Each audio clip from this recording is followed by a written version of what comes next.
And we're live. Welcome back to yet another episode of the Blasters and Blades podcast. I got it right this time, Doc, because the interview this morning, I called us the sci-fi shenanigans again. I love your brilliant brain. It's such a great fodder for picking on you. So that was our first our podcast where we only did sci-fi. And then when we rebranded to include fantasy, because she's the fantasy lit track director for DragonCon, like, well, why don't we bring in some of her friends? And then I forget sometimes. Doc, you're muted if you're talking. But yeah, so she says I owe her a beer every time I get it wrong. Ooh, so what are you up to? What's the big count?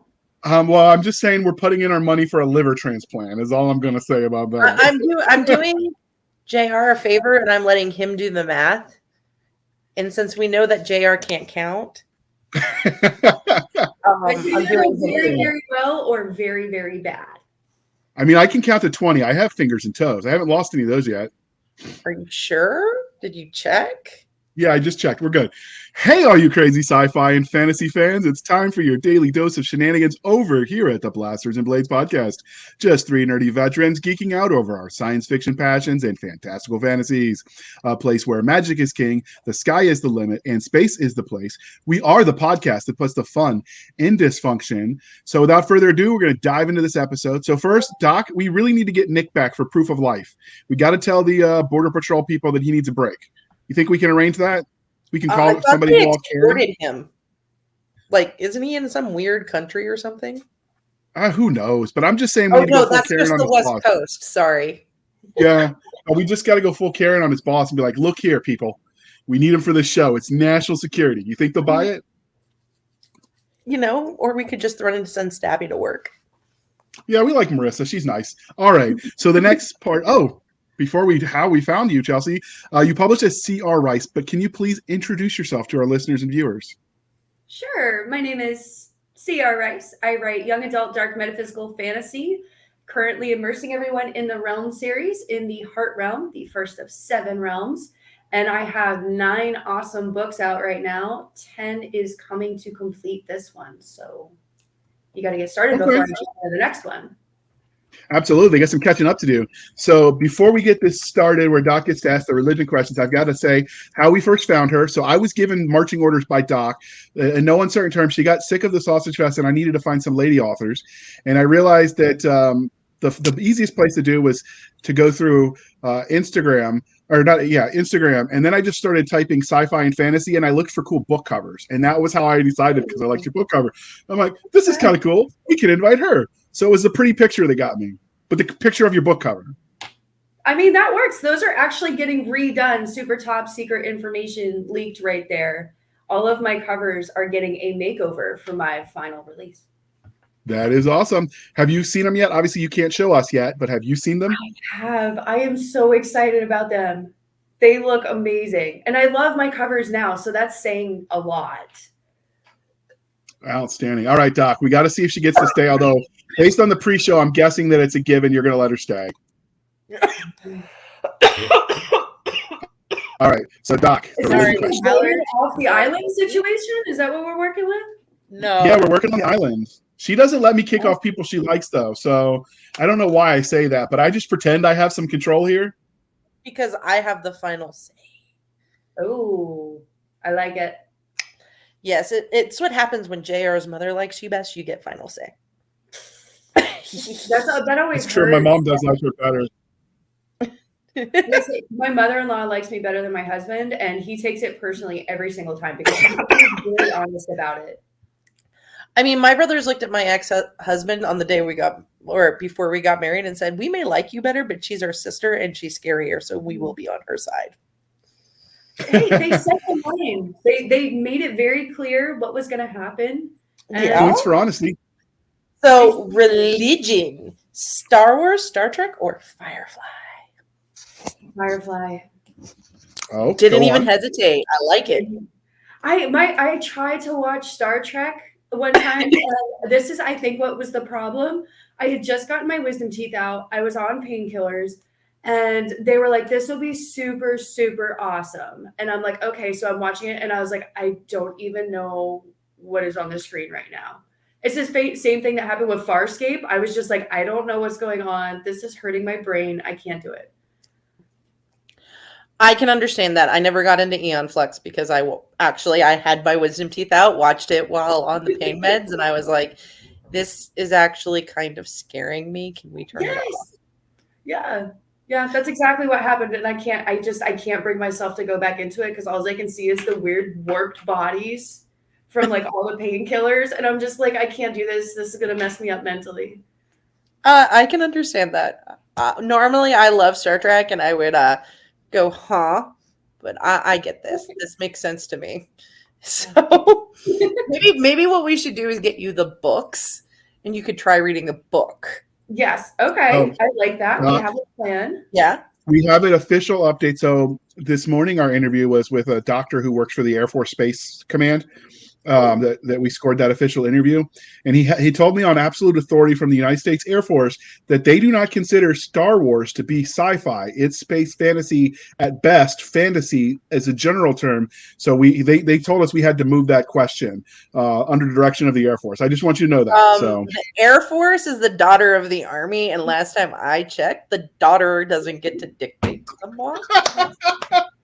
They didn't really say the Air Force, just you Greg can't said. Tell my mother I said that, or else I'm in trouble because I don't listen to her. All right, we'll pretend that never happened. We'll edit that out. I promise you, Doc. You're so not editing that out. You're going to clip it. No, I'm not. My mother. All right. Exactly. There's So going to be a little border that's just like, I definitely edited this out. Oh, that's a genius idea. I think we love you. We're going to let you come back. Perfect. Doc, she has good ideas. We like her. She's a bad influence on me, and that's what I need. JR, everything's a bad influence on you. All right. Okay, Game of Thrones, Wheel of Time, or Conan the Barbarian? Though I feel like we might say Xena Warrior Princess. Xena Warrior Princess. Yes. Xena was my first love. Lucy Lawless. Oh, mine too. Was a phenomenal actress. How could she not be somebody's first love? Not to mention Ares. Are you kidding me? I had the biggest crush on him. And then when my mom told me, because I watched it when I was super, super little, and I didn't know it was actors. I thought it was real things. So then she was like, honey, he died. And I was like, but he's a god. And she's like, honey, the actor died. And I was like, I'm sorry. What is an actor? What are you talking about? Yeah, devastated. That is awesome. I totally understand this. Yes. I'm in our hearts. Yes. I'm old enough that I was before the age where everyone did those like YouTube video type things to try to get their crush from famous person to go to prom with them and look all cringe on those videos. So I didn't even think I could have invited her to my prom. You are cringe, JR. I am, but I own it. It's a badge of pride. We call them dad jokes now. I've reached that age. Okay, just so we're saying. I don't think that's an exception. I don't think that's a thing, but go grasping at the straw. Wait. I just said we liked you, Chelsea, and you're already taking her side again. Come on, that's not how this works. Okay, you got to ask me another question. I'll try to switch sides. I got to keep it straight down the middle. I got you. All right. So we here at the Blasters and Blades love both the fantastical and the scientific. But what was your first love, sci-fi or fantasy? Fantasy, 100%. Okay. Yes. What was your first memory of engaging with fantasy as a genre? I think I was like 9 years old, and I snuck The Sword of Truth off my mom's bookshelf. Excellent series. And just blew my mind, because up until then it was, Witch, and like all the little kid books. But I was so far ahead in my reading that I got bored in school. And my mom had this special bookcase that nobody was supposed to read anything off. So I remember crawling up the stairs and like reaching and grabbing the first book I could. And it would, changed my entire life. I totally understand that. The Sword of Truth series was good. I even liked the TV adaptation. Legend of, except for the last season, though. That's because they knew they were trying to wrap everything up.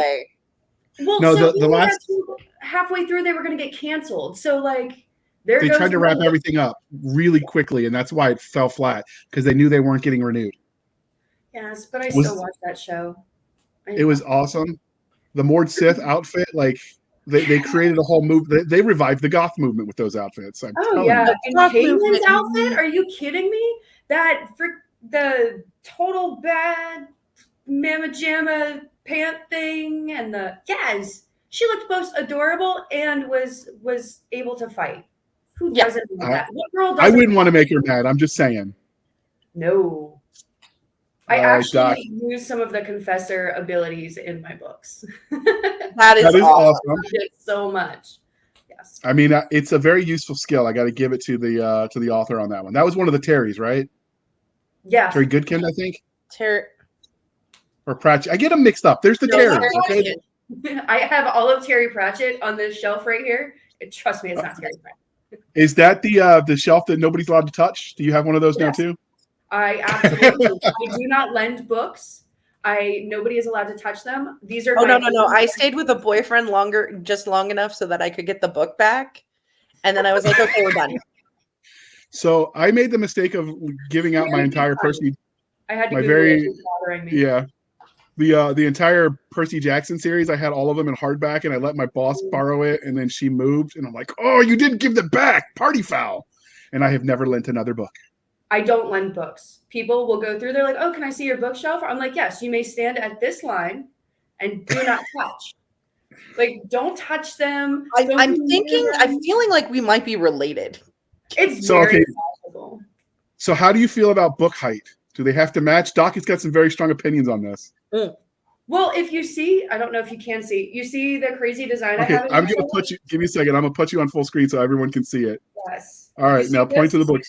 Ooh, I like it. I have all of them in different levels because it's the same thing. I try to keep them as consistent as possible because otherwise when I see them, it gives me a little twitch. So if they don't match and there's not enough to match up, I actually center them and stack them up. Yeah. I dig it. She's one of us, Doc. We get to keep her. Yes, definitely one of us. Yes. I feel like we should be anybody who has to bother your bookshelf. Nobody touches the bookshelf. It's a rule. Everybody knows.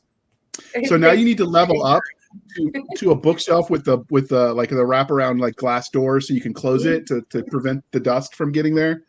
I like it. I mean, I have a signed copy of Guards that Terry Pratchett signed that nice. I am pretty sure I should probably like vacuum seal, but then I wouldn't get to read it. I did that. I'd almost buy another copy for that one. I did that with a book in the Army. Did you really? Well, it wasn't vacuum sealed, but when my household goods got shipped to me, my mother put my most prized book in, which is a signed, hand-numbered book by Anne and Todd McCaffrey, signed by both of them, with my name in it. And so I had it in a Ziploc bag, like one of the space Ziploc bags, and they were like, and I had another copy of it. I was like, oh, if you want to read it, you can touch that one. And they would be like, why do you have a book in a Ziploc bag? And I'm like, can we see it? I'm like, no. None of your business. You can see it. See? See it. You know it exists. So it was one of those things. So I've done that. I have another book actually by Jody Lynn 9 that is in a Ziploc bag as well. I was really nervous that story was going to go. My mother shipped the things and she took it out and something happened and it got rained on. Like I thought that story was going to go south. No, actually my mother, when she packed it, it was packed and boxed separately in like bubble wrap and everything else. She was very good with it. See, this is your dark metaphysical stuff. Yeah. It was influencing you for a moment, Chelsea, because you were like, this is going to go south. I just know it. That's how I'd write it. Oh, absolutely. I would. And like, it would get wet and like somehow like a demon or something would come out and like just melt your face. That off. Demon would be me. Killing You're the lady who would like write the scene where the lady throws the horror novel out, and so they keep getting it wet, so it looks like it fell in the ocean, and they pulled it back and keep putting it on her bookshelf. Did you see there was a person who like crystallized a book after it got wet, and I'm like, this feels like abuse. Ooh. Half my friends who are authors were like, this is awesome. It's like a great sculpture, and the other half are like, no. My sister got me, she bought my series and had one of those people carve my name. They I don't know, nailed the books all together and carved out my name in the books. And I almost cried. I was like, why would you do that? And she's like, doesn't it look awesome? And I'm like, this is so thoughtful. But I feel like if you knew me, you would understand why this is hurting me right now. I understand. I look like I'm going to cry, and that's because honestly, apparently, I do have a heart, JR, and it's hurting right now. Yeah, but it's a heart for books, not people. I feel you. Absolutely. Oh, that's Me because too, sister. Me too. Books have feelings, people don't. No, people have Absolutely. feelings. I just don't care. Well, that's fair. All right, Doc. Ask her question number 8, or we're going to get all sidetracked, and this will be a very long episode. What is it that you love about the speculative fiction genre? Ooh, Anything can sass happen. and attitude. I like it. Anything that can happen. Literally, I tripped my editors out because I had sunflowers grow out of like down from the clouds, and she's like, "That's not how they work." And I'm like, "In my world, they do." And she's like, "No, because they need." I'm like, "No, no, no, no. Fantasy. I could do whatever. As long as there is a logical reason for why they do it, you can do anything.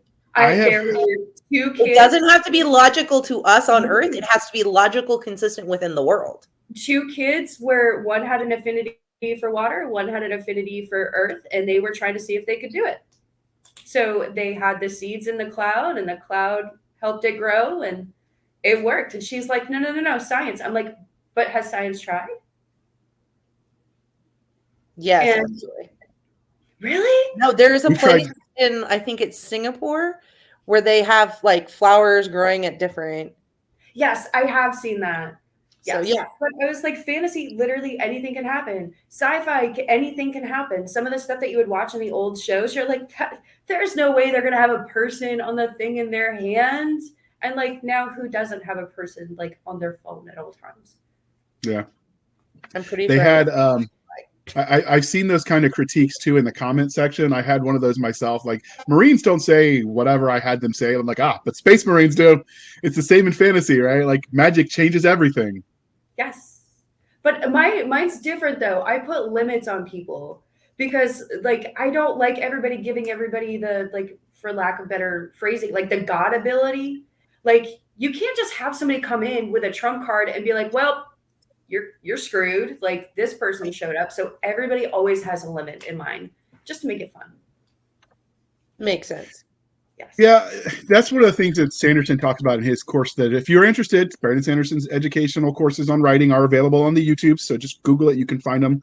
I just don't remember what the address is. But that's one of the things he talks about is setting the rules up for magic, almost like it's scientific. So there's consistency that you understand. So even if you don't spell it out, you can convey it in such a way that the readers understand that it's not the God mode. Yes. Yes, absolutely. I think it's super, super important to make sure that you have that is one thing that I actually do plan out is the line of like, what is the limit? Does everybody have the same limit? Is there a limit to certain abilities? So are you a pantser then, or are you like a hybrid? Like you plan out how the magic in the world works and then let the characters run amok? No, so I'm actually what my publisher has deemed a chaos writer. I don't plan really anything. I set like my characters up and then I go and throw some headphones on, listen to some music or watch a TV show, write whatever I want. And then she sends me an email going, "Hey, I know you've been writing. You got a month to turn in your book." I look at everything that I've written and then I put it together like a puzzle. Change a few names around, make it work. Are you ADHD? Severely, yes. Yeah. She is clearly not OCD because I'm like going a little nuts here with that idea.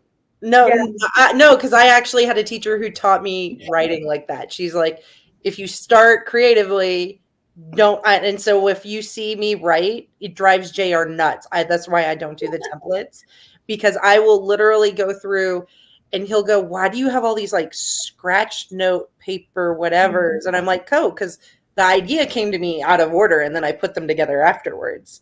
Yeah, and so like I don't ever dump anything. I just move it to the bottom and put it together. I do it that way. And then I actually had a challenge. A friend of mine asked me if I could write a short story starting from chapter 1 because it nauseates me the amount of authors that start chapter 1 and start writing. I don't know how they do it. I don't get it. Like I just don't have that mind, but she challenged me to do it and I did it just to spite her. And it made me uncomfortable, like skin uncomfortable. I think it's the fastest book I've ever written because I was like, I have to get through this. I can't do this. So I went through, started at chapter 1 and fastest book I've ever written. Never do it again. I don't have the mind to do that. I Can't do it. That is fine. The weird one is I have one friend who will read a book out of order. Oh no, that's just criminal. That's psychotic. There's nothing okay with that. I can't do that. that is I have, I'm very weird where I have ADHD, but I'm also like OCD in certain manners where like I can't buy a series in hardcover until all of the series are out. But I can buy them in like ebook, but I can't buy paperbacks if the covers don't all match. And then if they switch the covers, I have to update. It's very complicated with my book and writing and everything like that. But no, you cannot read a book out of order. I actually understand all of this. Logic. Yes, you get it. Okay, so I go. You're going to go back and you're going to be like this person. I will. I'm going to go to my husband and be like, babe, I told you I'm not crazy. Told you. No. I'll explain my when I was in school, my organization system for books. My mother would take books off my shelf, but she was afraid to start putting them back on. Yes. No, I used to stick them under my bed. So I would stick them and then they would rotate because I had to read. I read the same books every year. Like I read certain ones every year. And so they would go and they would rotate underneath my bed. But my sisters used to mess with me and like move them around. And it would throw me off as to when I actually read something, and it would throw off my schedule. And then I wouldn't be able to function for a week. So I stashed them under my bed. Oh, see, that's where I put my books when I got grounded until my friend told my mother where I was hiding them. No, I usually grounded the opposite. That friend away. A very uncomfortable day after that. Yes. So I mean, I had weird reading habits as a kid, but it wasn't that. But what is it that like catapulted you from obviously an adherence to the speculative fiction genre into writing it? I think I read so much, like I read hundreds of books a year that I just got bored with essentially, it just feels like you're reading the same thing over and over and over again. Mm-hmm. And so I was like, well, I mean, I'm looking for a book that's not out there. So I at least need it written. So then I started writing them and I would go back through and I'm not gonna lie, I've never read my own books because I can't stop editing them. But I can understand that. Yeah, you can't stop. But I have to have them in print. Handley never apparently read any of his books after they went to publication. I have never read a single one of my books through. I put them together, I read them in chunks, and then I don't touch them again. But I feel better after getting the story out and knowing that it's out there. I feel like I have hit that point of, okay, the story that was stuck in my head that I wanted to read is out there. So somebody who is looking for it can now find it. And then I move on to the next one that like I'm itching to read. So it makes it so that I'm kind of reading them and experiencing them, but not actually reading them. I get that. I get that. So many authors will let their own real life experiences influence the stories they tell. So were there any specific formidable moments that you think shaped you as a storyteller, aside from your sister messing with your book collection? Which, I mean, in all honesty, you've proved that you're an angel by not killing her. So, I mean, she should thank you for that, by the way. I have 3 sisters, which means there was another one that could have just slid right in. There's some to spare, right? You had an heir to spare. There were extra. Yes. Are you the oldest? No. Okay. Well, and I say that like I'm like the youngest, but I'm not. I'm the second. There's 5 of us. I'm the second oldest. So I used to go and my oldest sister would be causing ruckus and then my younger siblings would be doing whatever. And I would just grab a book and be like, well, I'm not needed here, and just like slip out. So. But you had someone else to blame too when you made the person disappear. So, I mean, you had plausible deniability. See, I wasn't thinking that when I was a kid, but that would have been good. That would have been really good. Maybe I should have gone into the psychological thrillers or something. That would have been great. I'm seeing it. You've got a bright future there, or dark, depending on who you ask. But so what about the formidable moments that shaped you as a writer? Was there any specific one that you could think of? I have a lot. Like the main reason I chose to do young adult for this realm was because I had actually started it when I was in high school and I just wanted to get the hell out of there. Like what crazy thing could happen to make it so I wouldn't like, what could take me away from being in high school? What would be so epic that my mom couldn't be like, no, you have to stay in high school. And I'm like, well, obviously another world falling apart is clearly more important than me going to high school. And then we had moved in the middle of me writing. So when I started doing the actual realm, I was like, well, I completely get, being shifted and thrown into a different kind of universe, going from North Carolina to Pennsylvania to Amish town. Oh, wow. It was a little rough. It was a little crazy. But now we're in Florida. So again, one crazy shift. And then during one of my books, my son had passed away. So it got very dark very quickly, and it was very therapeutic. So that's there's some science behind that. Like I've talked about it before, so I won't belabor the point. But like I actually started writing in a therapy class the VA put together, writing as therapy. And there's something about like getting your feelings out in a way that isn't going to get you locked up, because you're not hurting Bob, you're hurting Bob in the fictional world that doesn't really exist. And so it's a way to process trauma. There's psychological documentation on it. So every time they buy your book, they're helping you with your therapy. So buy more of her books, people. I'm just saying, she needs it. It would help. So that's. They're all dedicated to him, so it really would. So that's still beautiful, though, and I'm sorry you had to go through that. So we're going to try to lighten the mood after that heavy moment, not to minimize your pain. But Doc is going to ask you her 4 favorite questions. They're the 4 in the template she wrote, the fandom questions. Yes. So getting into some of the fan angle, have you had any cool fan art of any of your characters yet? I did. I actually, I did GalaxyCon a couple weekends ago, and somebody came up and they had not only gotten the symbol tattooed on them, but they had on them and their friend as the 2 twins. Awesome. So it was really cool. And they did it in like a little gender bender kind of thing, which was fun. So I don't have that one on me, but it was awesome. It's actually in my bedroom. But you can probably put a picture of it in your newsletter, right? So we'll put that in the show notes so people know how to sign up for it and find out this wonderful art.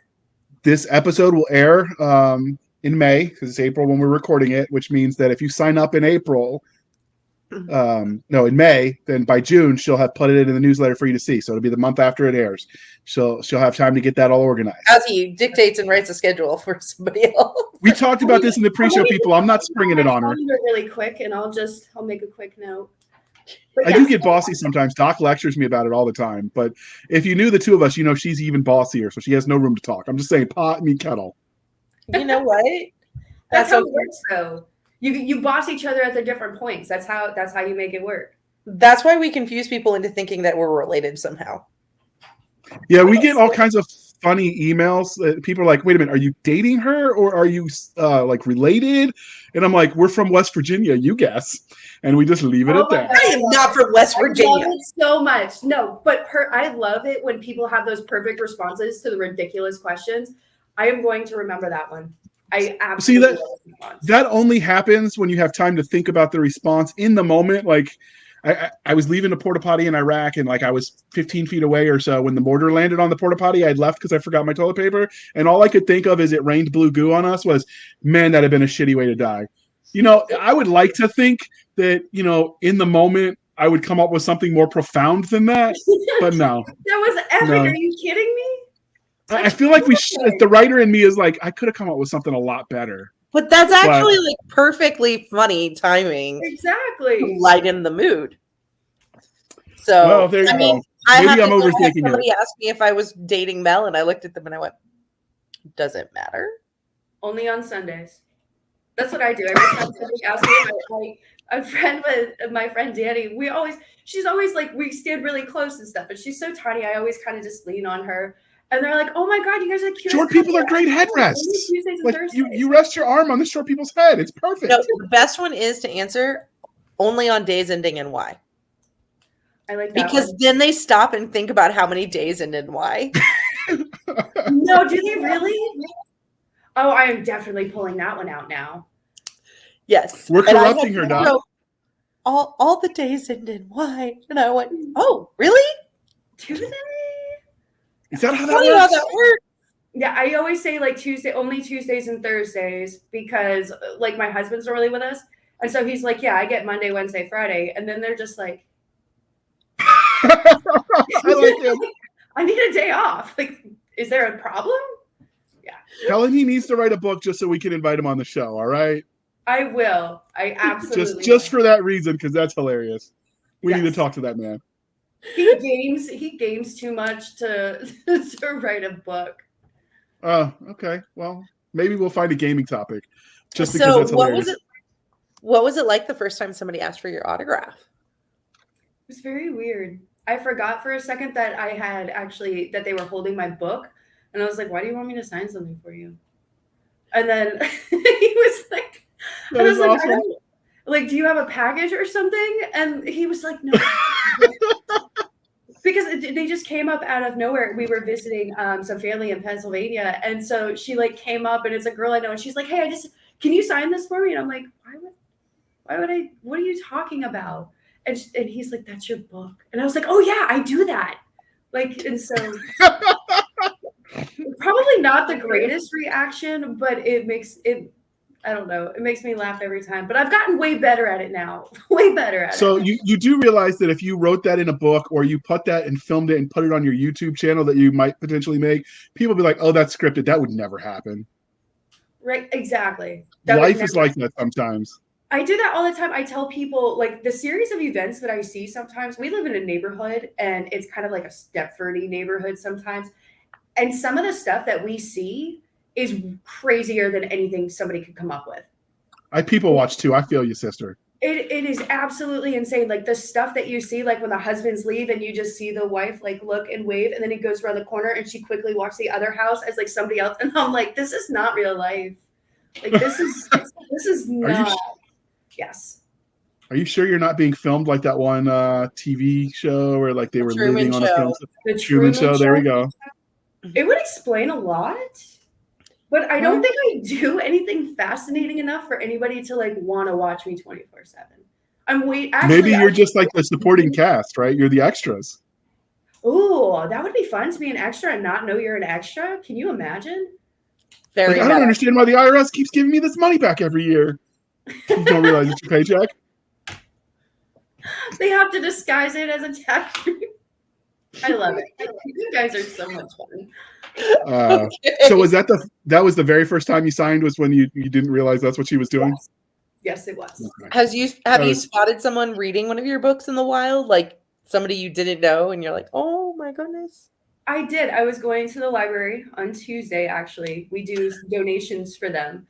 And this girl found out that I go there a lot.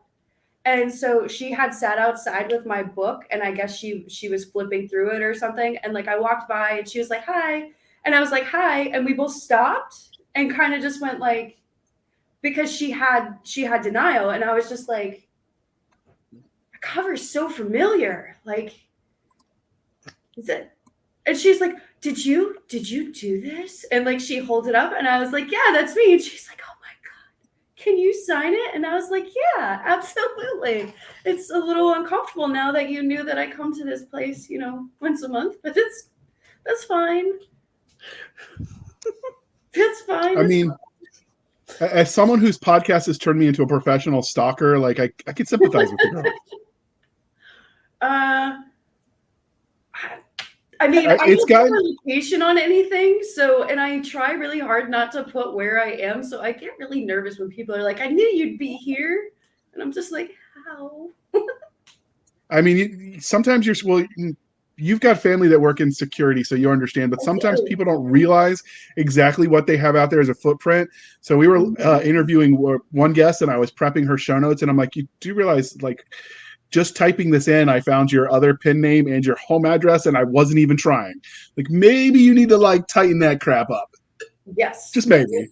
Oh yeah. We just bought a house. And so my husband does cybersecurity. So we had to loosen everything so that they could like verify who we are. And I'm like, can you like put that back up now? Can we like raise the drawbridge and just fill the moat back up? I like your metaphor, your home, your castle. I'm digging it. Yeah, I actually tried to convince him to let me do a moat because we live in Florida now. That's a spoiler. Alligators. I know. It's perfect. I can literally just go out back. I don't know. What do you do? Like hold a chicken out or something? And like the alligators just come flying in. Perfect. It's worse in Australia. A buddy of mine, so I'm writing that includes an Australian military unit. So I know I have friends. Doc, stop this. And he was sent me this newspaper article where a guy fell asleep on the beach in Queensland, and a crocodile came up and tried to eat him just because he fell asleep for like 5 minutes. It was like just that quick. No, see, this is why I don't leave my house. You have books. You don't need to leave. Exactly. I have all the books. All right, Doc, when you ask her about the weirder fan interactions, she's not talking about us. All right, just so we're clear before you ask this question, it's not me. Okay. All right. Okay, so any weird fan interactions, I guess, or weirder than the library? We have so many. It's so bad because people are, well, I do a lot of conventions. So people will come up and we'll start talking. And then a couple weekends ago when we were at a different convention, I didn't realize they were slowly leading me away from the table. Like they came up and had my book. They had my series. I've seen them a couple of times at a couple of the other places. And she was like, hey, can I get a picture this time? And I'm like, sure. And we're talking. And like her arm is still around me. And I don't realize she is like talking about her family and her boyfriend. And I'm getting further and further away from the table. Like she's just walking away with me. And so my husband came over and he's like, where are you going? And I was like, what are you talking about? And I looked and I'm probably 2 booths down. And I'm like, oh, well, this was fun. It was great seeing you.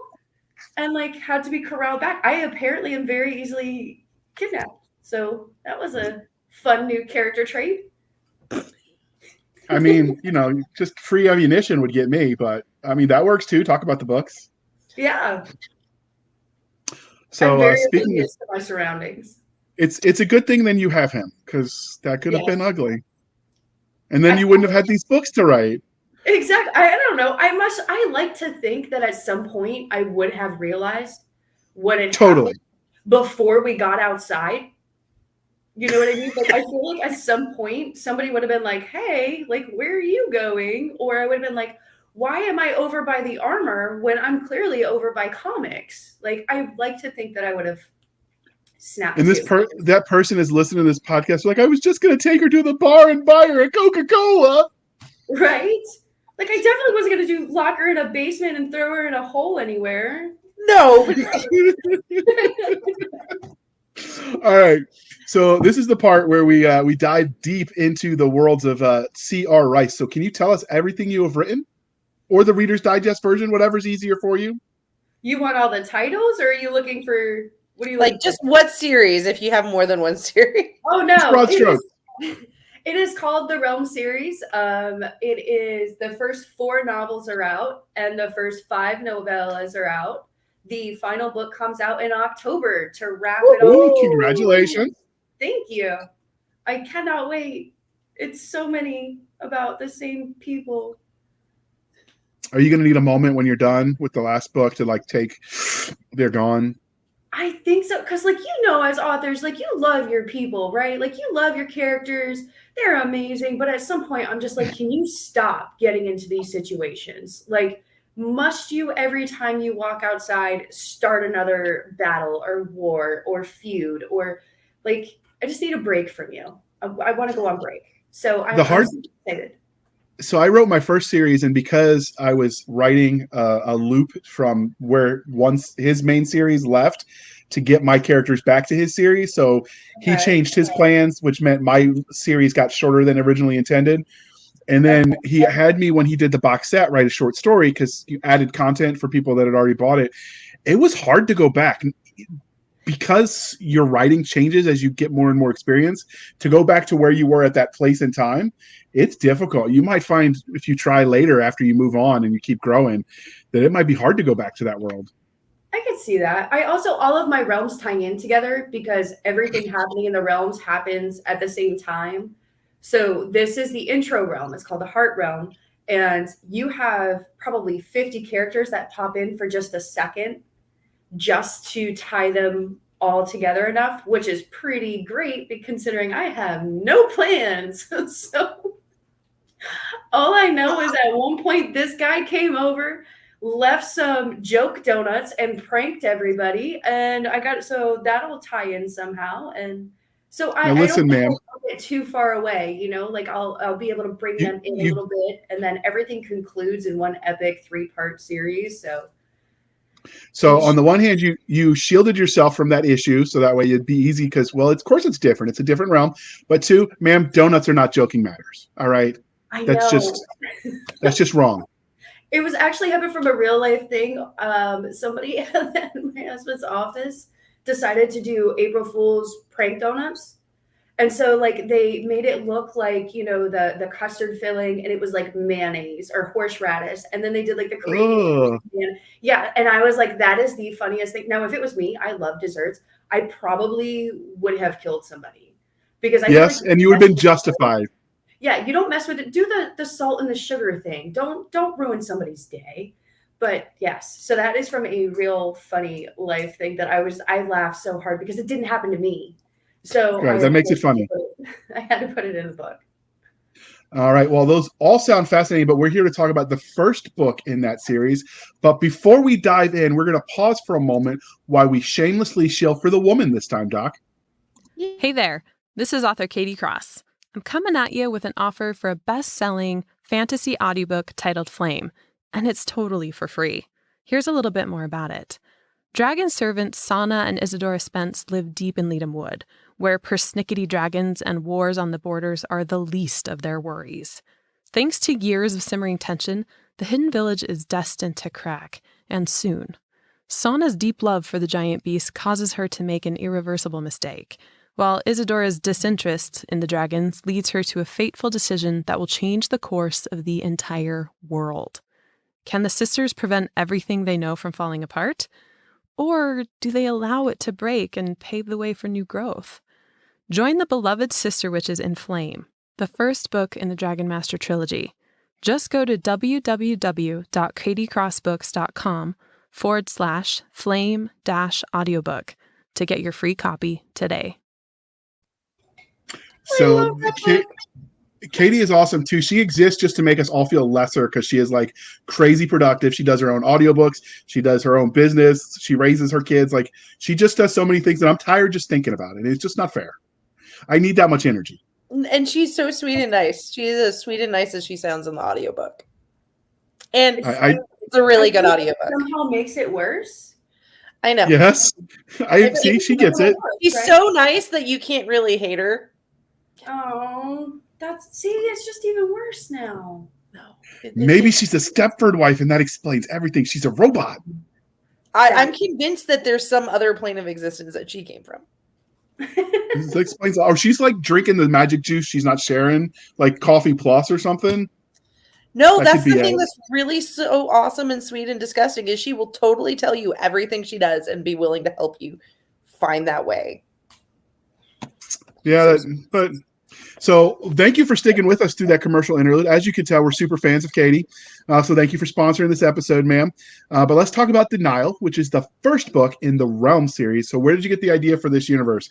Like, how'd you come up with the idea? Was it psychedelics, Ouija board, overindulging in coffee? Yeah, her family works in security. It was psychedelics. She's going to totally admit to that.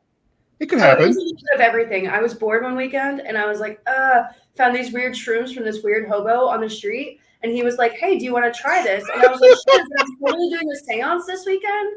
And he was like, no, it's fine. So, things took their course, and bam, Realm series. You're good at improv, I could tell. Like, see, I have to think things through. It might take me a week to plot all it out and write it down. And you're like, yeah, I'll wing it. A lot of thinking. It's kind of embarrassing. I mean, just because the smoke comes out and my hair falls out, like it could happen to anybody. Everybody has their own productive process. You know what I mean? Yeah, that is awesome. I'm digging it. I'm taking notes, but I'm digging it. No, I kind of like the idea of I kind of took a little bit of every one of my favorite series that I could. One of my favorites is the Book of Mordred. I don't know if you guys have ever read that. I am not. I know of it. I haven't read it. It was one of those random books that was in one of those free library things. Never heard of it before. Never seen it. Literally the only thing this person has ever written. And it's about Mordred from the King Arthur. And it's 3 different views on who he is. And so I was like, Okay. how cool would that be to have 3 different versions of something going on? So then I was like, that would be super funsies. So then I started creating or in my head, had the idea of wanting to do all of these different series that collide. So that was basically the plan. And then Denial sprang from just the high school, just wanting to get out of high school and, just wanting that great escape, and having this wonderful adventure. And at the time, I used to watch Braveheart before I went to bed. And for some I reason, approve.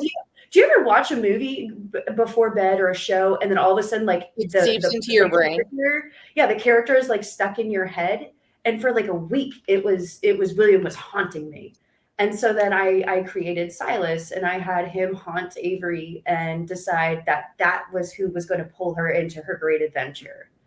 So it stemmed from a very wonderful, weird domino effect. Okay. Okay, I like your taste in books already, and your movie tastes are on par, so I've got no complaints there. So, Doc, ask the next question. Oh, man, but I'm having so much fun driving you nuts, JR. I mean, I'm already there. You're just like hitting the gas to the fast lane. You're right, I am. So what would the age range for this series be? Is it going to be that same range where you started, kind of? Well, so this particular realm is considered young adult, so I think they mark it 13 and up. Each realm is going to be a different genre, though, so that may shift a little bit. But I have a friend. Are you going to keep it like YA appropriate, so even the adult books aren't like the graphic? Because you and we and JR, and probably many of our listeners, grew up in a world where YA was not really a thing, but there were lots of books that were what we would consider YA friendly now.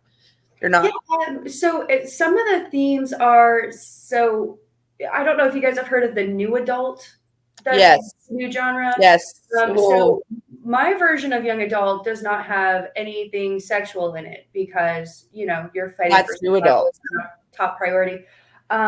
So that's not going to be one of my themes. I think it'll absolutely be something 13-year-olds can pick up all the time. But I do know that they have said, because I am doing a dark detective noir, that it's going to be a little bit more graphic, but I don't know how I can get much more graphic than what I've already done. Fair. It can be graphic in different ways for people, though, It does, and which is weird because, she's 18. Avery is 18. She's, just turned 18, and she's thrown into a world that is getting ripped apart by these demented creatures, and the stuff that she does to them is fine. But I think maybe it's because it's more of that fantasy than doing like a humanoid type thing. Yeah. But the running theme is I do want to stick with the young adult, but maybe just throw some little trigger warning things in there. Like, hey, this one may have a few extra gory scenes. You can skip over this part. I think that's fair. Yeah. Okay. All right, that makes sense. All right, well, Doc, I'm going to pull the cover up for us. Yay, because I I was going to ask about the cover.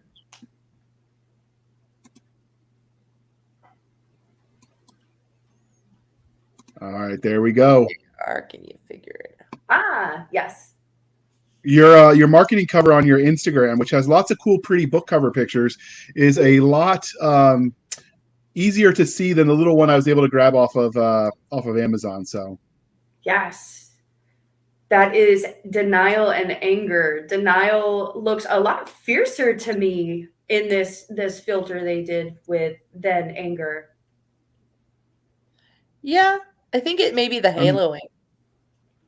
Yeah, I like it. I definitely wouldn't want to make that lady mad. I'm just saying.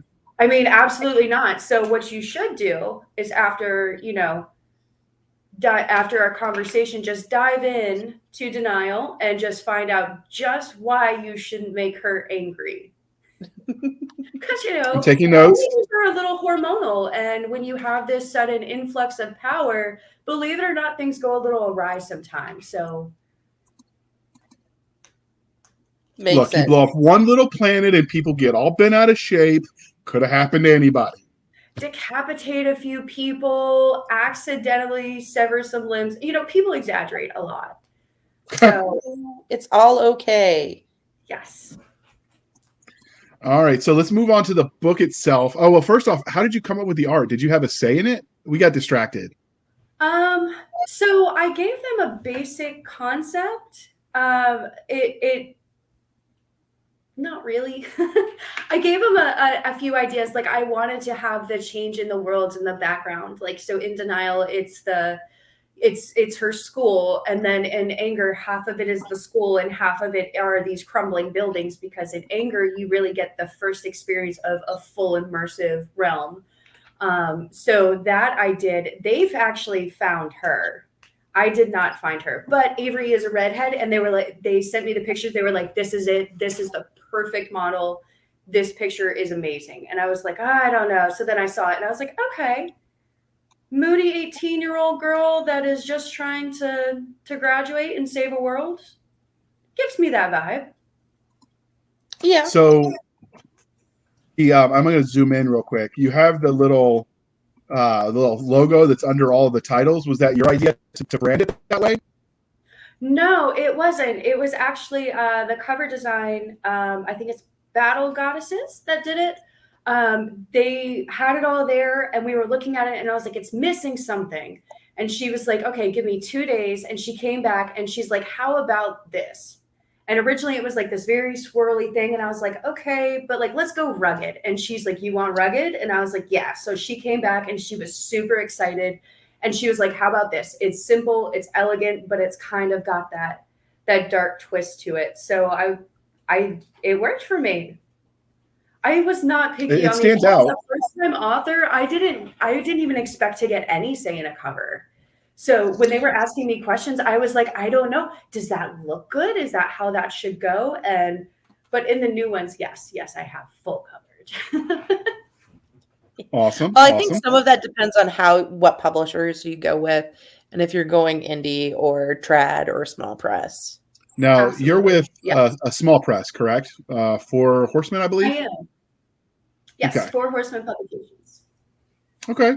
So let's move on to the book. Go ahead, Doc. No, I was going to say, let's get to the story. Yes. Outstanding. So what would your 30-second elevator pitch for Denial be? It is about a girl who has been haunted for years by a boy that she can see and not hear. On the night of her 18th birthday, he makes an appearance and tells her that he needs her help to save a world that is falling apart and being shredded to pieces by an army of the shadowed. So after a rather devastating appearance at prom, she goes and makes an explosive entry into the realm and immediately gets hunted down by the shadow itself. And they were like, yes, let's do this. Okay. So is it more classically fantasy or urban fantasy, I guess? Or is it, the typical girl angst style of story that I think is more portal fantasy? So it was Denial they consider to be an urban fantasy because it takes place kind of in a world very similar to this, or most of it does. And then they consider parts of it dystopian and a post-apocalyptic because of how the war of the different, the shadowed and the magics, how they have torn the realm apart.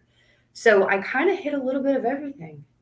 So you very genre bent all of this together. Yes, which I think makes it great. Yes. So let me twerk it or pivot a little bit. Yeah, who would you say your target? No, nobody wants to see that. So who would you say your target audience is for this book? I would say anybody that really enjoys like Cassandra Clare style. Like it's like her it's not even the Shadow Hunters. I can't think of the series. It has the Clockwork Prince in it. The Mortal Instruments. Yeah, Mortal Instruments. It's very similar. That's why the City of Bones is there. It was one of the sales things that everybody says. If you like something that has a lot of slow manipulation, something that you don't know. One of the big themes is good really good, is bad really bad. It's kind of your own decision as you read it, which side is actually right. So anything that kind of makes you think a little bit while also being able to enjoy magic and curses and swords and crazy creatures. So you told us what genres and subgenres the publisher put it in. Was that what you were thinking when you wrote it, or you just had fun and let the cards fall where they may? I just wrote it, and yeah, I think that's what they asked me initially, and I said I knew it was going to be a YA fantasy. And then they did the same thing. They were like, they gave me like 50 different choices of different YA. First of all, had no idea there were that many. I don't search for my books that way. I just pick a nice sounding blurb and go from there. Thank you, CJR. Yeah, You could be wrong. I feel like if you box yourself into a genre, then like you don't get to fully experience everything. But I wrote it, and then we actually sat down and we had like a 30-minute meeting, and we were like, okay, so these are the themes that we see. And I was like, perfect. And they're like, no, but we don't know what to do because we can only choose 3. And I was like, oh. So then they made the dark metaphysical, and they were like, this is you. This is because it technically hits everything. It hits the shadowed and magic and portals and fantasy and with high fantasy elements and swords. So it kind of was the perfect genre almost created for me, which made my life so much easier. They did it just for you. Your publisher called them and were like, look, we got Miss Rice over here and we need to do this for her. And they were like, yes, ma'am. We don't want to make her mad. I mean, perfect. If that's what it takes, if a phone call is all that it needs and all you have to do is say, hey, CR's not liking this, and they fix it, I feel like that is life goals. So what tropes do you feel like you hit in denial when you wrote the book? So I was told I have chosen one.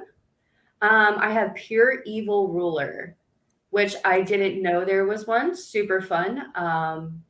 And then I have a redemption arc, found family, and prophecy. Okay. So were you intentionally going for that, or was it just sort of you were, again, because you were a chaos writer, you were just writing the feels and then that's sort of where it came to be?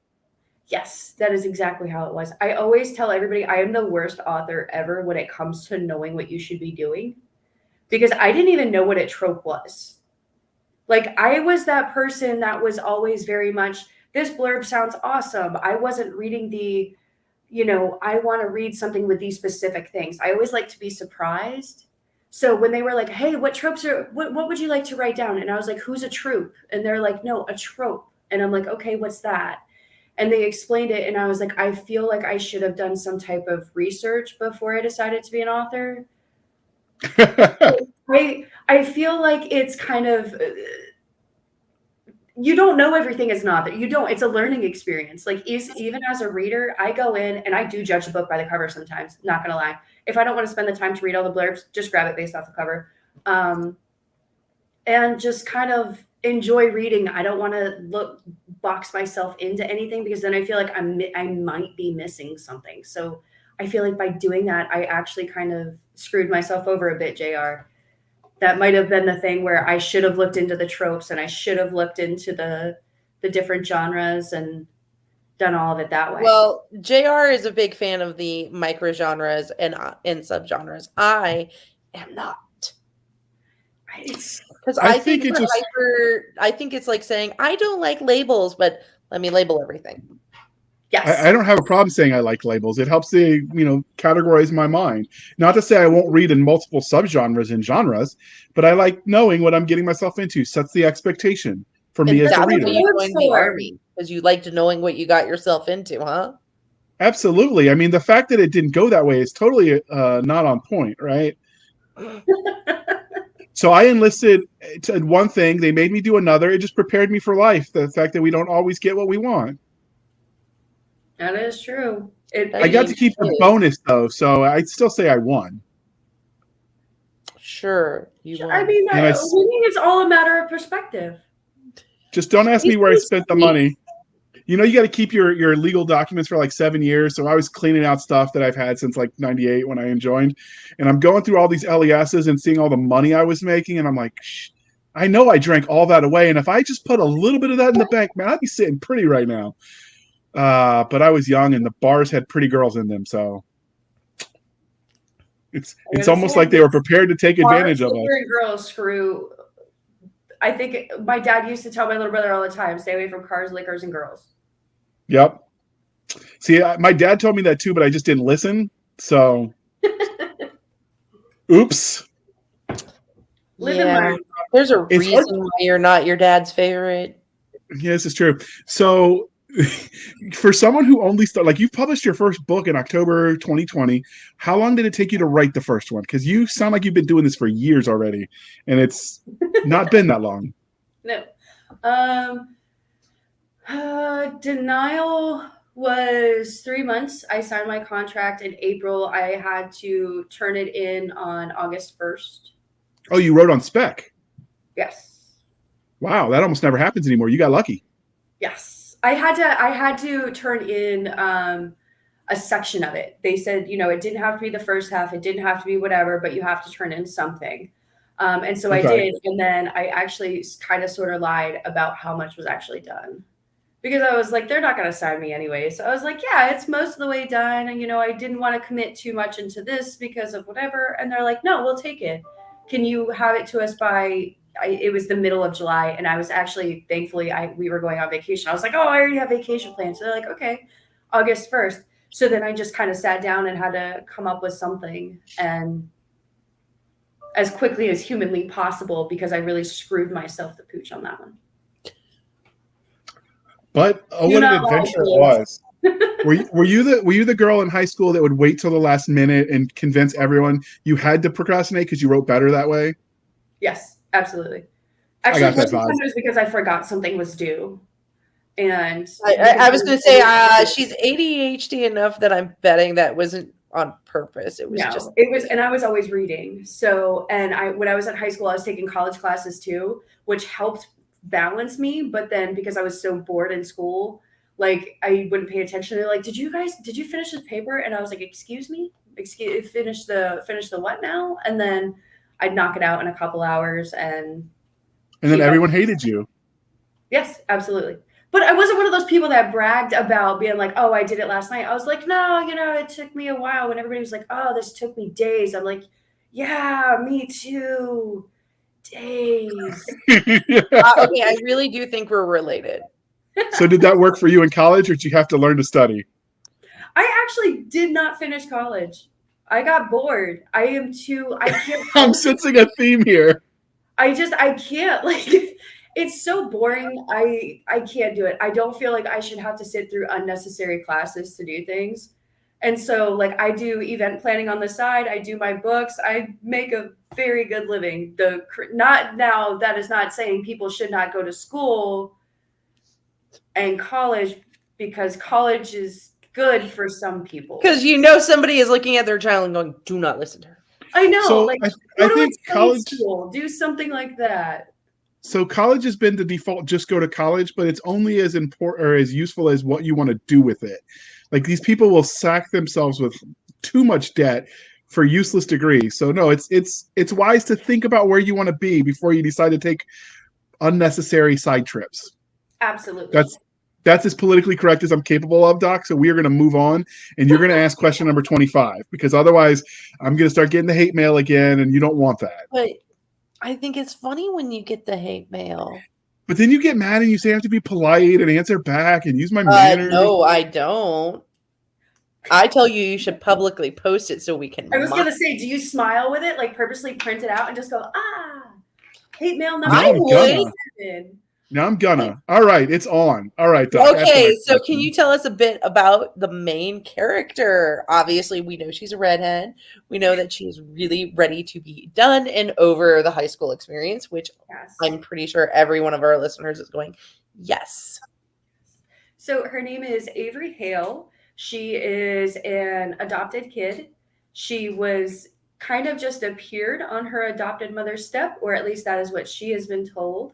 At the age of 16, she went through something that she then later found out is called her Ascension Day, where she started developing these abilities. So she was able to manipulate and control water sources. And obviously, being in high school, being 16, you don't want to stand out in any way whatsoever. And it's, a world that does not have a magic source. So when she starts discovering this, she becomes a little bit withdrawn until she finds a way to control it. And one of the ways that she does is she has a brother named Thane. And he notices there's something off with her. So he starts bringing her to these different, he does boxing and stuff like that. So he starts bringing her and is training her basically to take care of her ability. And then she just kind of gets thrown into an entirely different world right when she is this close to just figuring out life. Just when you think you got it figured out, and life is like, just kidding. Yeah. So are you a fan of The Last Airbender? Because the water powers, I'm just getting that vibe. Oh, absolutely. Yes. The Last Airbender? You mean Avatar, the Last Airbender? Yes. Not the Legend of Korra, the original. Oh no. It was just I don't think it's the Avatar. Avatar, the Last Airbender. Yeah. Oh yeah, no, I'm sorry. I was thinking it's Avatar, the Last Airbender, and I thought he was just calling it the Last Airbender. Well, if I say Avatar, people might think I'm talking about Little Blue Men. So I wanted to clarify by just getting to the point. And I forgot the Avatar part, but we won't go there. We got there. It's okay. We just took the side route. It was just a little bumpier than it needed to be, but it's okay. Yes. So did you have any secondary characters in this novel that were especially memorable to you? Yes. All of the characters in my books play a important role. I don't believe in unnecessary characters. So Thane is actually based off of a really, really good friend that I had in high school that helped me survive high school. And then I have Silas, who is the highly misunderstood person that comes in and accidentally messes up her life and her life path.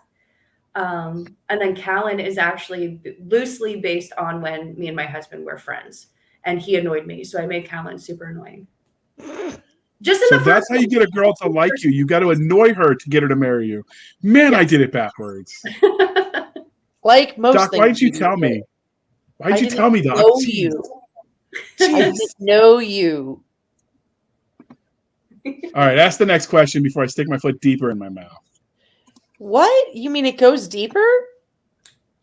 I feel like there's a joke there, but it's not appropriate, so we'll move on, please. So do you have any bad guys in your world? So can you talk about the bad guy without giving away any spoilers? I do. I have two major bad guys. One is named Marcus, and he is the pure evil ruler, which no matter how many times people ask me, he does not have a redeeming quality. He will not get a redeeming quality. He is just pure evil, out for himself. Obviously, who's ever asking you thinks he's hot. Which I don't understand. I think it's just a villain thing. And he's that amazing, like, sociopath that I think it's just, I don't know. But I get a lot of comments. They're like, he has to have redeeming. And I'm like, no, he's just crazy. And then I have the Shadowed, who set everything in motion, and I can't say too much about. But the Shadow is the one that manipulates everything in Avery's life and everyone in the realm to get exactly what the Shadow wants. The Shadow knows. The Shadow knows. Okay. Is that your marketing ad? I feel like it should be. The Shadow knows. Yeah, but it might be copyrighted, but to something else is the problem. I feel like it is. Because I know it's a reference to some pop culture item, and points for you in the comments if you can say what it is, because I don't remember. So when you listen to this, go to the Facebook page. We'll tell you how to get there at the end in the comment section. Write down if you know what the Shadow Notes is from. And we'll find something free to give you if you get it right. How would your characters feel if they met you in a dark alley and they knew you are C.R. Rice, you are the reason for their being? Tormentor of their life. Tormentor. I don't like that thought. But I feel like I give them enough positivity in their world that if they would have just done what they were supposed to and not Wow. We haven't met like this is right. Damn. Like, can you imagine going into an alley and it's like, look, guys, I understand you're mad. It was really messed up what I did. But if you would have just done what I literally spelled out for you, you would have been fine. I don't think they would be very happy. So we've interviewed, you are now interviewed 248 on the rebrand, and we did like 190 sci-fi shit. I don't think anyone has ever said, well, if the characters would have just behaved. So you are breaking new ground, ma'am. I do. That's what I try to do. You know, I like to change and make an impression. And what can I say? This was supposed to be 3 books, okay? Somebody did something wrong to turn it into 10, and it wasn't me. So I mean, it's those pesky characters. And anybody listening to this, she already has mental health help. You don't need to reach out. She's okay. I'm good. Take a deep breath. So since we talked about your misbehaving characters, do you have a favorite character archetype when you write? Oh, absolutely. So I call it the Loki. I don't know. I have a set of twins. They're called Hex and Snip, and I like to fondly refer to them as my Thor and Loki but not like, you know, they're very. Snip is always angry with Hex, and he actually secretly like locked him away, and nobody knew what happened to him. And then he just shows up one day, and he's just losing his mind, freaking out. They kind of do like the brother prank thing, but Okay. They take it a step too far sometimes, and that is my favorite. I guess it would be like the pair of them, you know, that type of. And I have a running theme of those.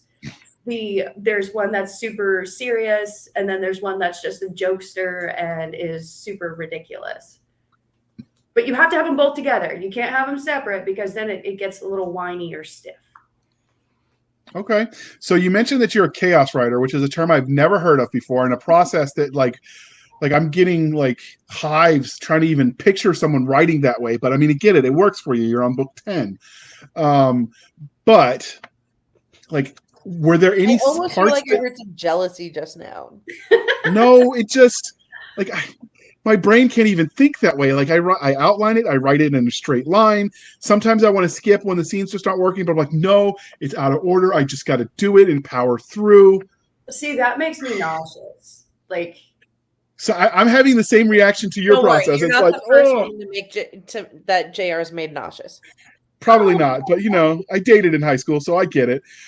So what happens to the scenes that you cut? So I typically move them into different stories. Okay. Or I will shift them just a little bit and throw them as a piece in another part of a realm. I'll just drop it in a different folder going, hey, like, why don't you eventually use this in the time realm? Or, you know, throw it in realm 42. Or because most of the time if I write a scene, it's because I had a story in mind. I just couldn't quite get there. So Okay. I have one folder that's just, it's literally called I Don't Even Know. And it just has stuff that you don't You're not know. supposed to say that when I'm taking a drink of coffee. But Okay. it's just full of stuff that I have no idea. It's like stopped in the middle of a sentence sometimes, where it's like I was going and I was like, yeah, and then I'm like, I'm bored, and just like wiped it off, like, and went on with something else. So those ones will be scenes that I have no idea what to do with. So you've told They will us find their home eventually. I believe this. Oh, absolutely. So you've told us a lot about the mini universes. Do you have a finite number? There are X number of universes in this world, or is it infinite? No, there's 7. Because so the thing with the realm started as one piece, and there was an agreement made by the Eternals that created these 7 pieces. which is a reference to stuff. But they created the Seven Kings bond, and once that was broken, the realm was ripped apart into the 7 different kingdoms. So while there are parallel universes that I think I'll probably toy with, there are only 7 realms. Okay. All right. So is there anything else about the universe where the stories take place that you want to expand upon before we move on to the other questions? Because I feel like you've dived in a lot, but I don't know what I don't know. So I know. Not really. I mean, they all tie together, and if something seems kind of silly as you're reading through, just keep in mind you're probably going to be reminded of it. If not in this realm, then in the next, or the next. that almost sounds like somebody just died. Like, not in this round, but the next. That's what I was just thinking. So that got me thinking, what role does religion play in your fantasy world? I don't have religion in my realms. I don't think that it's... Now, I do have a cult that is going to be coming up, but it's not based on religion. I try not to do the religion thing because I feel like you can make people very angry very quickly if you do that. So it's all about survival, and preserving yourself in that moment. And I guess some people would assume there would be a religion, but it's more about kind of respecting the realm and the stars. So it's not, no, it doesn't play at all, really. Okay, was that a conscious decision when you started writing, or it just sort of played out that way? I think it just played out that way because I didn't grow up with any type of religion. I didn't have anything like that. So I think it just became a natural state of consciousness, I guess. Like I never really questioned anything like that. Like I always just, as a child, believed my mom used to tell me the stories of the stars. So I just kind of thought that, you live your life, and then when you die, you get turned into stars. So That's actually kind of profound. I like it. yeah, so that's just kind of the theme that I did. And I feel like there's no good way to create a religion. And I don't want to take it. I have a friend who accidentally referred to certain religions too many times and got into huge trouble. So I tried to veer away from that as far as humanly possible. Fair. So Denial is clearly part of series. We've said it is the Realm series. So there are currently 8 books out. You said that the 10 will come by the end of this calendar year. What's next with the world after that? After the 10 novels are out, are you going to write in other worlds? Do you think you're going to play in this one just in different places? No, I am on to, I think I'm going to do 2 realms at the same time to start getting them out faster. Because, this realm was to really bring it all together, or to get it started. But now that this one is coming to an end, I just find that I have so many different ideas going that it's pushing me. Like I'm actually losing sleep because I need to get ideas out of my head. So I think the faster I can get these realms going and out and started, that it'll be better for my sleep patterns. So over the next 2 years, I'm hoping to get 2 or 3 realms out, just completely immerse people in different sides of the realms to bring more of your favorite characters in and create some other favorites and tie them all together so that the story can fully start to unfold. Okay. So we know that every literary universe has their own internally consistent rules of science, technology, and magic. But what sort of tech and magic can we expect from the Realm series? So Realm 42 which is a play on Hitchhiker's Guide. I gotcha. I caught that. Is going to be a super high sci-fi. So you're going to get embedded tech. You're going to get upgraded abilities, like human abilities, implants, a lot of like DNA based things. So it's going to be kind of similar to now, but just if you took it that step further. And then magic, we are going to be doing Enigma, which is going to be the craziest paranormal creatures you have ever not realized you didn't know about. So we're going to bring in some mythology. We're going to bring in the lesser known creatures. It's going to be a little bit of everything for everyone. We're going to hit everything because why not? Because why not? Famous last words. Yes. Oh, I know. I realized it as I said it. I'm like, isn't that in like every bad movie ever? Where they're like, hey, nothing can ever go wrong. And then bam. I mean, it's right up there kind of with Hold My Beer. Yes. Yep. I might have said that a time or two myself. It's never a great idea. Like, I feel like there should be a handout. Like, once you turn 18, like you get this cool little pamphlet that's just like, hey, make sure you never say the following phrases. They will always end badly. Yes. It will never work out for you. Absolutely. I get that. Totally get that. I feel like you should have warned me about this a few decades ago. No, You not failed my me. job. You failed me, Chelsea. You were supposed to warn me. I mean, a few decades ago, I wasn't alive, so I couldn't help you. So Oh, I think she just called me old. I'm just saying. A few decades. I was stating a fact. No, well, I mean, it is accurate. You know, she is young and you are old. So My that youngest works like that. my youngest told me I'm not old yet. I'm just a long, long, long, long way from young. Well, that was sweet. Your son is so adorable. Mine just calls me old.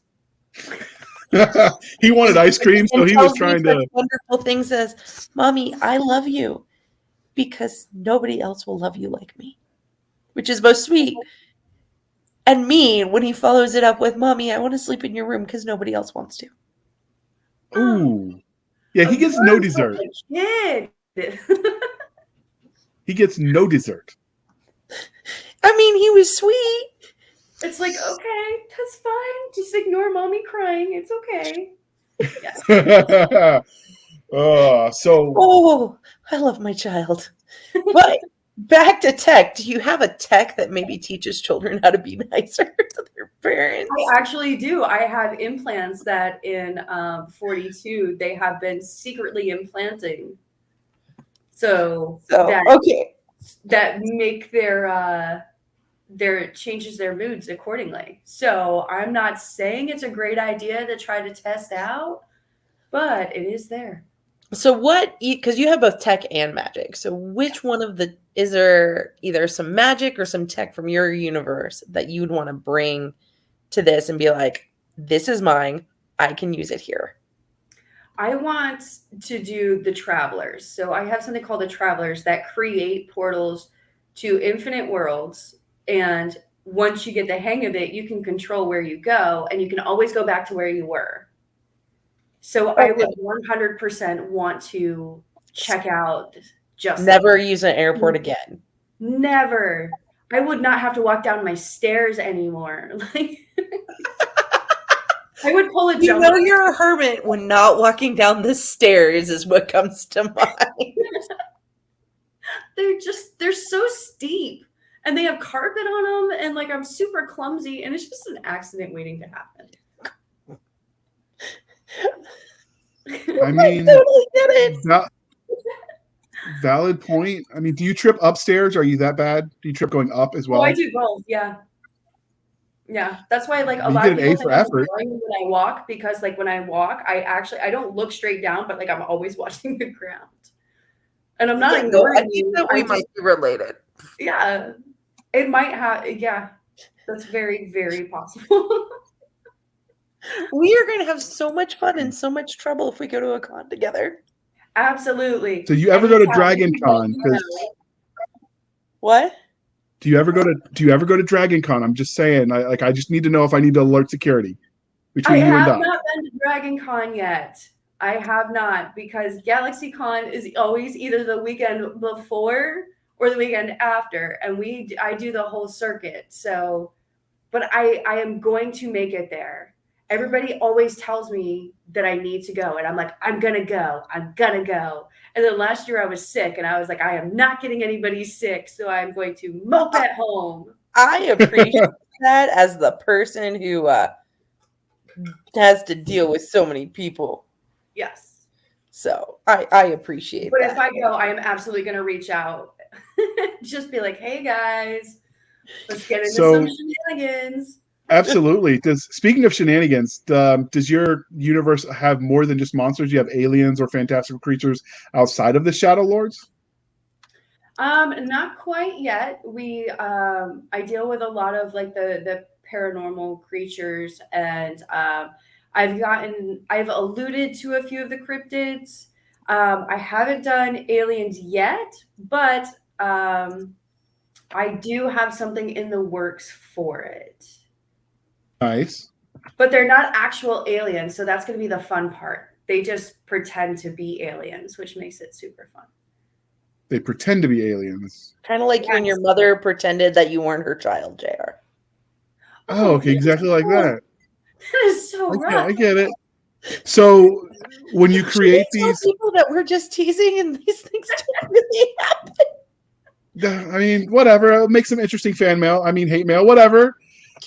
So when you go about creating these creatures that are aliens, not aliens, and such, how do you go about doing that? Do you let your nightmares influence you? Do you live mythology, lore? Do you let Mother Nature inspire it, or do you just make it up completely with an ADHD fever dream? I mean, it's the all of the above. Get you a little bit of all of the above. I think it's one of those. It depends on. I've worked a couple different things. I've done some that are they make themselves appear as though they are part of the world and have come to do whatever. And then I have the nightmarish, like somebody did a bad alien cosplay and came down and was like, hey guys, I'm an alien. So I've been playing around with both just to see what would be more ridiculous. Okay. So, wow. So you did mention your husband earlier is a gamer. So do you ever borrow his like monster manual and just start flipping through for inspiration? Oh yeah, like I game a lot too. So like Borderlands, number one place. You ever want something weird to go? Absolutely. Borderlands will do it. And speaking of psychedelics from earlier. Yeah. Like, look. Cyberpunk, like, yes. Okay. So you're into the whole transhumanism thing too, then, if you're like in Borderlands? Yes. Okay. All right. Now I know why Doc likes you. All right. So clearly this interview is winding down, and we could probably keep going and goofing off, but Doc is going to fall asleep on me if we take too much longer. She's got that pesky thing called a day job, whatever that's about. Her boss doesn't want her blowing up the chemicals she plays with. So apparently that's frowned upon. She's a chemist, but she just dabbles. A little bit of this, a little bit of that. Boom! That's how science works, right, Doc? Sure. I've seen Dexter's Lab. I'm pretty sure I could do it. I mean, you could. Everybody can mix a chemical at least once. JR was just so happy when we let him into the kitchen, but that was really just because nobody wanted to cook for him anymore. I mean, I'm learning. I haven't burnt the house down yet. Knock on wood. She's so sweet and nice. She's all sympathetic. So clearly this interview is winding down, but was there anything about Denial and the Realm series that we didn't ask that you want to tell us before we wrap up? No, you guys hit everything. So is this available in audiobook as well? It is. It is available in all formats, audio, ebook, paperback, hardcover, anywhere. All major retailers, your small retailers can actually order it through Ingram, so you can get it literally anywhere. Ooh. Doc likes the wide. She is a Barnes and Noble till she dies kind of girl. I am. Me too. So, that Books a Million. Oh, I dig Books a Million. So before we let you go, dear listener, let us remind you to please be kind and speak your mind on the reviewing platforms. Your reviews help the right readers find the right books. So do your part. It makes a big difference. You can go over to BookBub and Goodreads and all the other places too, not just where you bought it. If you're really inspired, you can start a website just to review books. Authors will love you forever. You might even get free stuff. You'll get more books than you could ever possibly read in a lifetime because people will want you to read your reviews. So do your part. And rumor has it, when Chelsea gets her 100th review, she's going to get a unicorn, and we're going to finally find out what unicorn steak tastes like. I'm gonna try. I'm gonna do it. So how do you take your steak? This is the last.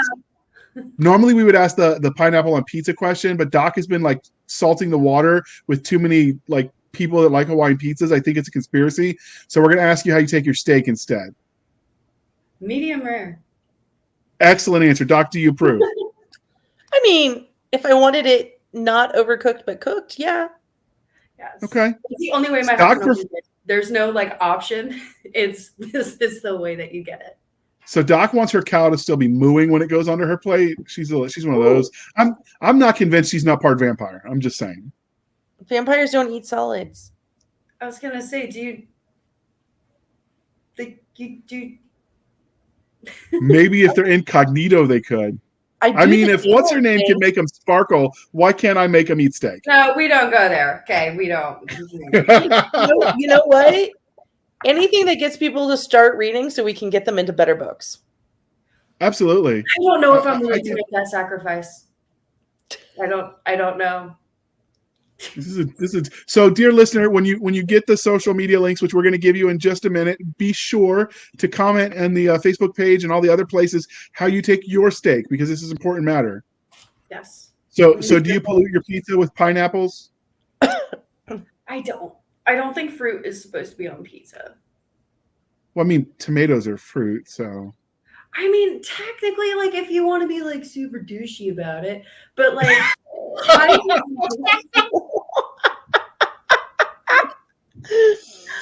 oh, you're getting invited back for more panels. This was hilarious. All right, so Chelsea, you write as C.R. Rice, Charlie Romeo Rice. So if people want to look you up, but can you tell listeners how they can find you? And as usual, dear listeners, they will be in the show notes. Yes, absolutely. So you can follow me on Instagram at authorcrrice, or you can go to my website, www.authorcrrice.com. Outstanding. And you can find us, dear listener, on Twitter at twitter.com/SF_fantasy_show, Sierra Foxtrot _fantasy_show. I'm sorry we put you to sleep, Doc. You can email us at blastersandblades. You, not her. And she's been a riot. You can email us at blastersandbladespodcast@gmail.com. I promise we will answer, maybe politely, depends on what you say. Doc has said I can go free fire zone, so you've been warned. We have a Facebook group where all the shenanigans happen over at facebook.com/groups/Blasters and Blades podcast. Again, /groups/Blasters and Blades podcast. We have a Facebook page where we're waiting for a few more followers and likes and all the things so Doc can give it a dedicated URL. But we already share cool things like book reviews from Upstream Reviews, a few other book review sites. We share our episodes. We share book recommendations. I don't let Doc say mean things about me there, so that's a safe space. But yeah, so do all the things. Everybody needs a safe space. Right? I mean, I gotta hide in the closet to get mine, but I'll take it. We have a website over at anchor.fm/blasters-and-blades. Again, anchor.fm/blasters-and-blades, where you can support the show for as little as 99 cents a month. Your money can help keep the lights on. I did see that Chelsea is grabbing a stick that she might stab somebody with and hiding it in her hair. So I just want you to know we're all friends here. Sure, that's what they always say before they try to stab you with it. I mean, it definitely could be a stabbing material. That'll be on the next one. We'll discuss how many objects we can use to stab people with. So we will be doing a panel on writing realistic. We are planning a panel on writing realistic fantasy violence, and then another one on realistic sci-fi violence, because I was talking with some friends, happen to be authors and military, and we realized too many people don't know what that actually feels like to get punched in the face, or to see what dirty deeds looks like. And I'm sorry, nothing about war is ever clean. Even in training, you get dirty and gritty and gross. So we're going to do a panel and talk about those things, and we'll have to invite you for the fantasy one. You can talk about stabbing people with hair ties. Okay. All right. Actually, and we have historically accurate, JR. Yeah, I mean, whatever works. Doc played with the SEA, so she knows everything about everything totally. I have a friend that actually helps me act out some of the things. She's worked with me to do some boxing and things like that, and she does not hold back.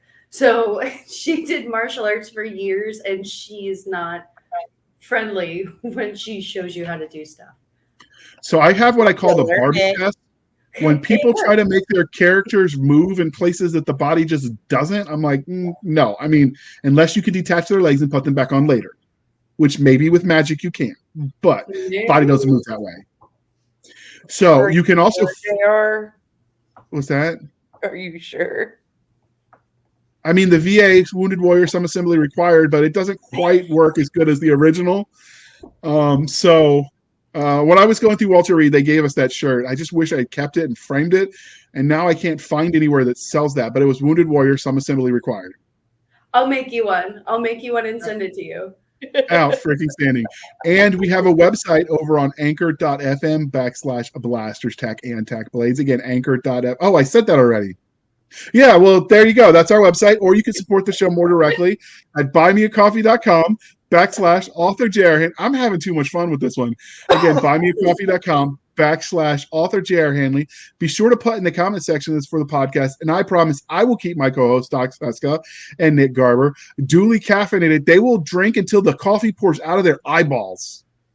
It's a little acidic, but yes, we can do that. We got to have goals, right? You know, all things in time, right? Aim higher.